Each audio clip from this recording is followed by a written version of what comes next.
ये जो देश देख रहे हैं इजराइल और इसका पड़ोसी देश तुर्की के लिए ना अभी दो तरफा समस्या खड़ी हो गई है। एक तो भारत की तरफ से और दूसरी इजराइल की तरफ से। तुर्की ने जो नहीं सोचा था वो होना शुरू हो चुका है। जानेंगे जियोपॉलिटिक्स में क्या कुछ चल रहा है। हमेशा की तरह वर्ल्ड मिरर के इस एपिसोड में जानने को मिलेगा बहुत कुछ, इसलिए वीडियो को अंत तक जरूर देखें। आइए जानते हैं इन खबरों को विस्तार से। कुछ ब्लैक एंड व्हाइट तस्वीरें देख रहे हैं। आज की डेट में ना ये टेंशन का जड़ बन गया है इजराइल और तुर्की के बीच में। दरअसल तुर्की की एक दुखती हुई नब्ज है और वो नब्ज इस बार इजराइल ने दबा दिया है। काफी पहले से ये आशा किया गया था इजराइल के साथ कि इजराइल ऐसा करेगा, लेकिन बहुत समय तक इजराइल ने टाला टाला टाला। और टालने के पीछे कारण क्या था? टालने के पीछे कारण ये था कि इजराइल और तुर्की के बीच में व्यापार चलता था और उस समय इजराइल तुर्की को अपना दुश्मन नहीं मानता था। अरब देशों को एक तरफा करने के लिए इजराइल ने उस समय तुर्की का भी साथ लिया, इराक का भी साथ लिया। लेकिन एक समय आया जब इराक कमजोर हो गया और मामला सिर्फ आमने सामने ईरान और इजराइल का हो गया। और जब गाजा पर कार्यक्रम करने लगा इजराइल तो विरोध देखने को मिलने लगा तुर्की की तरफ से। और तुर्की ने अभी क्या किया है, स्क्रीन पर एक आर्टिकल देखिए। तुर्की ने धीरे धीरे इजराइल के साथ अपने व्यापारिक संबंधों को खत्म कर लिया है, अपने पोर्ट वगैरह में रोक लगा दी है। इसके अलावा सीरिया में अब तुर्की को एक बड़ी बढ़त मिल गई। सीरिया जिस पर कहीं न कहीं इजराइल की नजर रही है। क्यों रही है? क्योंकि सीरिया उसके बॉर्डर से लगता हुआ है और वो सोचता है कि कहीं भी अगर इस यहाँ पर ऐसे लोग आ जाते हैं जो लोग इजराइल विरोधी हैं, तो कल की डेट में समस्या ये होगी कि उनके लिए खतरा बना रहेगा, उनके अस्तित्व का खतरा बना रहेगा। और अगर तुर्की की बात करें तो कई बार अर्दोगन ऊट पटांग बयान दे चुके हैं नेतन्याहू को लेकर और भी कई चीजों को लेकर उन्होंने बहुत खुल्लम खुल्ला बोला भी है। पर अब जाकर स्क्रीन पर एक आर्टिकल देखिए। तुर्की बौखलाया है किस बात को लेकर?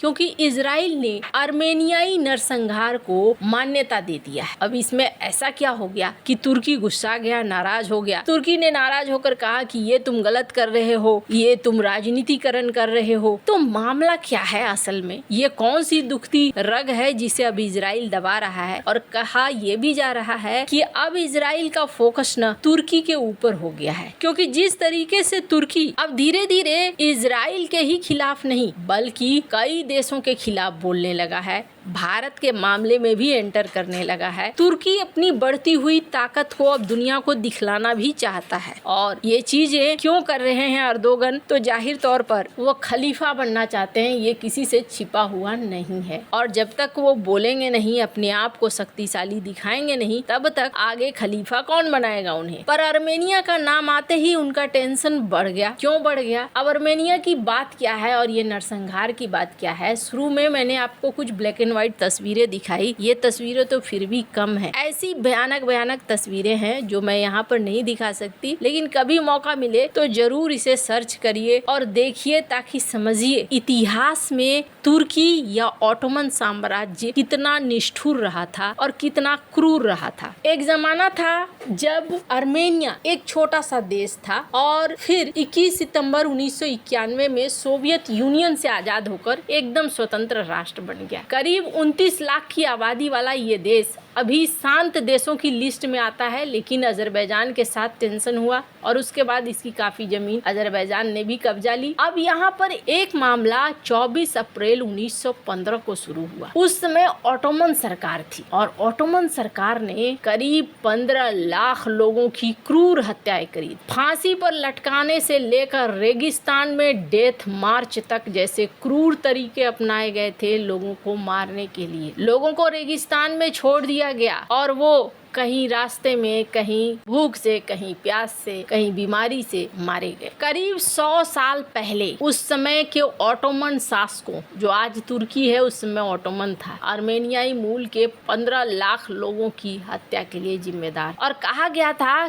कि ऑटोमन सरकार ने पूरा प्लान बनाकर एकदम प्लान के तहत अल्पसंख्यक आर्मेनियाइयों के ऊपर ये जुल्म ढाया। और इसे माना जाता है कि नाजियों की हत्या के बाद दुनिया का सबसे दूसरा सबसे बड़ा नरसंहार यही है। लेकिन कई देश अभी भी इसे राजनीतिक वजहों से नरसंहार नहीं मानते हैं। इसके बाद भी प्रथम विश्व युद्ध तक ये नरसंहार जारी रहा। 2 चरणों में किया गया। पुरुषों की एक मुश्त हत्याएं की गई, सेना द्वारा जबरन गुलामी करवाया गया, बच्चों बूढ़ों को सीरिया के रेगिस्तान में नंगे पैर मौत की यात्रा के लिए छोड़ दिया गया, सैनिकों द्वारा खदेड़ दिया गया, लूटपाट, भूखा रखा जाना, बहुत सारी चीजें हुई हैं। ईसाई समूहों के साथ जो अर्मेनिया के थे, ये बहुत सारी चीजें हुई, लेकिन तुर्की इसे नरसंहार नहीं मानता है। तुर्की का कहना है कि ये सब कुछ जो हुआ था, क्योंकि विश्व युद्ध चल रहा था, युद्ध चल रहा था, उसी का नतीजा था। जानबूझकर ऐसा कुछ भी नहीं किया गया है। लेकिन अब इजराइल ने भी इसे मान्यता दे दिया है। फ्रांस ने भी दिया था, अमेरिका ने भी दिया था, अब इजराइल ने भी मान्यता देकर इस मामले को उखाड़कर सामने रख दिया है, जिसके बाद नेतन्याहू गुस्से में फूट पड़े हैं। खैर, अभी और भी बहुत सारी चीजें हो रही हैं। सीरिया में भी तुर्की को घेरने के लिए अब आगे बढ़ चुके हैं नेतन्याहू। सीरिया चूंकि बॉर्डर है, ऐसे में नेतन्याहू चाहते हैं कि हर हाल में सीरिया सुरक्षित रहे, और ऐसे में यहाँ अब तुर्की के ऊपर एक्शन शुरू हो चुका है। खैर, अब ये मामला एक तरफ जहाँ इजराइल